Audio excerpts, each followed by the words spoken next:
Hi, Ben Griffith, 1730, out of Sacramento, running to Orange County at the time. This took place mid-80s. I don't remember exactly either. Got to Orange County. Vic Worgan had gotten married recently. Charlie Garrettson, and I hopped in his 65 Barracuda layover car that he had bought brand new. Was going to take back to Sacramento to restore it. Went over to Jim Perez's house to see the videos of Vic's wedding, and I think we watched Six Pack with Kenny Rogers. Later that afternoon, we decided to go back to the motel, or back to our layover apartment rather, and try to grab a couple hours sleep. We're sitting at the stoplight in this 65 CUDA, and I hear screeching of brakes. And I was in the right seat, Vic was driving, Charlie was in the back, the seats were laid down, had all of our layover gear and our radios and everything in there. And this screeching of brakes, and I looked over at Vic, and I was about ready to say, this is going to hurt somebody real bad, and about that time it was us. They rear-ended us, they left 69 feet of skid marks where they hit us the first time. Then they put their foot back into the fuel and rammed us again, and rammed us the third time, and decided to head back to Mexico. My knees took out the dashboard, my arm hit the center post, behind the front window. I had on brand new glasses that had the wire that wrapped around the ear. It blew them off my head into the back somewhere. On my side, I had a buck folding hunter knife with a pin stuck in beside of it. They were knocked loose and went into the back. We assessed our damage. We didn't have any we knew of. I think Charlie hollered at Vic, "Get him." So we took off. They had a big Merc or Ford, Lincoln, big car. And we chased them without glasses. I can't tell you exactly where. But at some point we were closing in on them, and I pulled out a pistol and leaned out the window, and I was going to take out the driver. And I realized I was in a residential district, and this wasn't the place to do it. So I reholstered that, and soon after that we heard their vehicle, seen the steam, and it overheated. They come to a grinding halt. Vic went kind of around them there and stopped. This next part's funny. Charlie's awake now, and he wants out, and there's only one door that's beside of me, so I open the door and start to get out, and he shoves the seat forward. Well, I can't move, and he can't get out, so I shove back. He shoves forward, I shove back. Finally I said, "Wait a damn minute." I bail out, he's right behind me, and he hollers, "Get the passenger."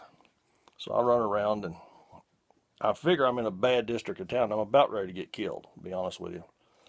And the only thing I had left was a little Swiss Army knife with about a 2.5-inch blade, but it was razor sharp. So I reached in, jerked the passenger door open, reached in and grabbed the guy right by the hair of the head and just drug him out and laid him back over the top of the car and reached completely around him and had the knife on the other side of his neck. And I said, "Please move. I ain't never want to kill somebody this bad and ain't done it." He moved. His eyes rolled up in his head and he fainted. I mean, cold.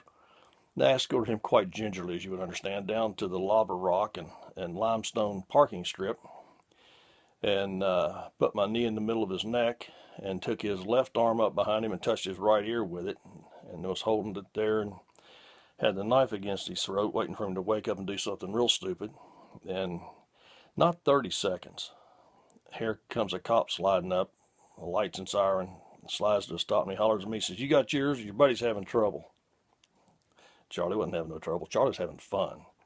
He was rearranging facial structure on that dude, and probably a couple ribs too, because I could hear every smack and it was solid. Anyhow, though, the cop runs over and cuffs that one. He comes over and he takes mine up. When the cop pulled up, I just closed the knife and stuck it in my pocket.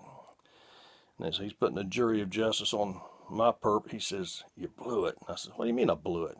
He said, "You had your chance to kill a little bastard before I got here." Nice thought. Anyhow, though, 15, 20 minutes later, the 65 CUDA gets hauled off on a rollback.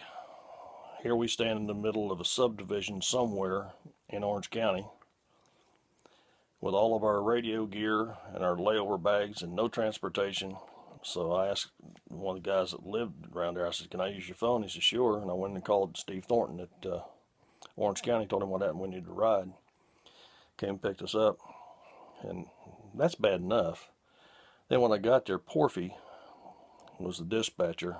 He was just a real pleasure. It was a real pleasure when he left. He told me I was not taking my tractor home. I was taking a 3-axle and hauling a pig. Well, I didn't know it then. I didn't find out until the next day I had a concussion. I was bruised. Like I said, my knees took out the dashboard. I was bruised on both legs from about mid-thigh to mid-calf. And my right arm was bruised from the shoulder down to the elbow. So here I get this wonderful 3-axle cab over. And I made it as far as Castaic Scales. They pulled it in for inspection and deadlined the pig.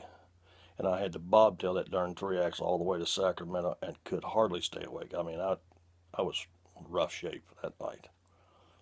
Probably a little hungover too, but the headache wasn't from the hangover, believe me. But another story that made Viking. Hope you enjoyed it.